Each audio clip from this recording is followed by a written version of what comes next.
नमस्कार दोस्तों, राधे राधे, हरे कृष्णा। चीकोज रेसिपीज़ में एक बार फिर से आप सबका स्वागत है।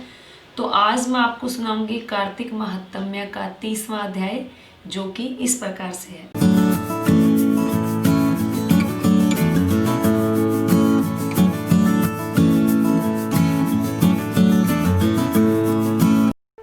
सब्सक्राइब करें चीको रेसिपीज़ को और बेल आइकन को टैप करें मेरी हर वीडियो सबसे पहले देखने के लिए।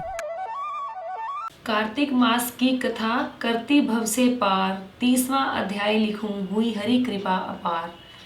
भगवान श्री कृष्ण ने कहा, हे प्रिय, नारद जी के वचन सुनकर महाराज पृथु बड़े विस्मित हुए।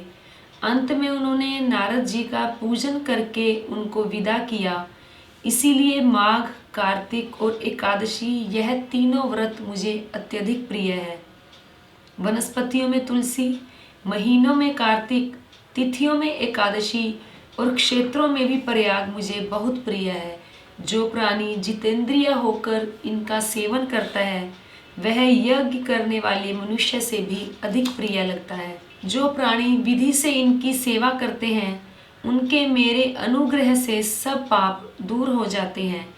भगवान श्री कृष्ण के वचन सुनकर सत्यभामा ने कहा, हे नाथ, आपने यह बात बड़ी आश्चर्यजनक कही है कि दूसरे के लिए पुण्य के फल से कलह की मुक्ति हो गई।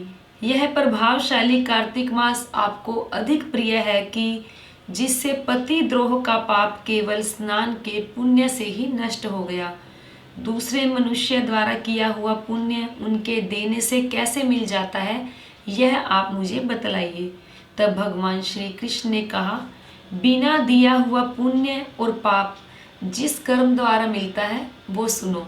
सतयुग में देश, ग्राम तथा कुलों को दिया हुआ पुण्य या पाप मिलता था, किंतु कलयुग में केवल कर्ता को ही पाप और पुण्य का फल भोगना पड़ता है। संसर्ग न करने पर भी वह व्यवस्था की गई और संसर्ग से जैसे पाप व पुण्य दूसरे को मिलते हैं, उनकी व्यवस्था भी सुनो। पढ़ाना, यज्ञ करना और एक साथ भोजन करने से पाप पुण्य का आधा फल मिलता है। एक आसन पर बैठने तथा सवारी पर चढ़ने से, श्वास के आने जाने से पुण्य व पाप का चौथा भाग प्राणी मात्र को मिलता है। स्पर्श करने, भोजन करने और दूसरे की स्तुति करने से पुण्य और पाप का छठवां भाग मिलता है।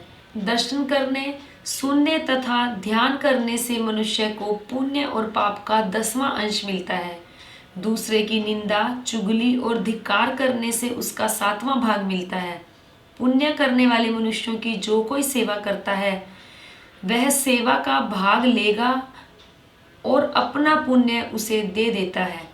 नौकर और शिष्य के अतिरिक्त जो मनुष्य दूसरे से सेवा करवाकर पैसे नहीं देता, तो वह उसके पुण्य का भागी होता है। पंक्ति में बैठे हुए भोजन करने वालों की पत्तल को जो व्यक्ति लांघता है, वह उसे जिसकी पत्तल उसने लांघी है, अपने पुण्य का 6वां भाग उसे दे देता है। स्नान तथा ध्यान आदि करते हुए मनुष्य से जो व्यक्ति बातचीत करता है या उसे स्पर्श करता है, वह अपने पुण्य का 6वां भाग उसे दे डालता है। जो मनुष्य धर्म के काम के लिए दूसरों से धन मांगता है, पुण्य का भागी होता है, ठीक उसी तरह जिस तरह की दान करने वाला पुण्य का भागी होता है। जो मनुष्य धर्म का उपदेश करता है और उसके पश्चात श्रोता से याचना करता है, वह अपने पुण्य का 6वां भाग उसे दे देता है। जो मनुष्य दूसरों का धन चुराकर उससे धर्म करता है, वह चोरी का फल भोगता है और शीघ्र ही निर्धन हो जाता है, और जिसका धन चुराता है वह पुण्य का भागी होता है। बिना ऋण के उतारे जो मनुष्य मर जाते हैं, उनको ऋण देने वाले सज्जन पुण्य के भागी होते हैं। शिक्षा देने वाला, सलाह देने वाला, सामग्री को जुटाने वाला तथा प्रेरणा देने वाला, वे पाप और पुण्य के 6ठे भाग को प्राप्त करते हैं। राजा प्रजा के पाप पुण्य के 6ठांश का भोगी होता है। गुरु शिष्यों का, पति पत्नी का, पिता पुत्र का, स्त्री पति के लिए पुण्य का 6ठा भाग पाती है। पति को खुश करने वाली आज्ञाकारी स्त्री पति के लिए पुण्य का आधा भाग ले लेती है। जो पुण्यात्मा पराये लोगों को दान करते हैं वह उनके पुण्य का 6वां भाग प्राप्त करते हैं। जीविका देने वाला मनुष्य जीविका ग्रहण करने वाले मनुष्य के पुण्य के 6ठे भाग को प्राप्त करता है। इस प्रकार दूसरों के लिए पुण्य अथवा पाप बिना दिए भी दूसरों को मिल सकते हैं, किंतु यह नियम जो मैंने बतलाए हैं वे कलयुग में लागू नहीं होते हैं। कलयुग में तो एकमात्र कर्ता को ही पाप और पुण्य भोगने पड़ते हैं।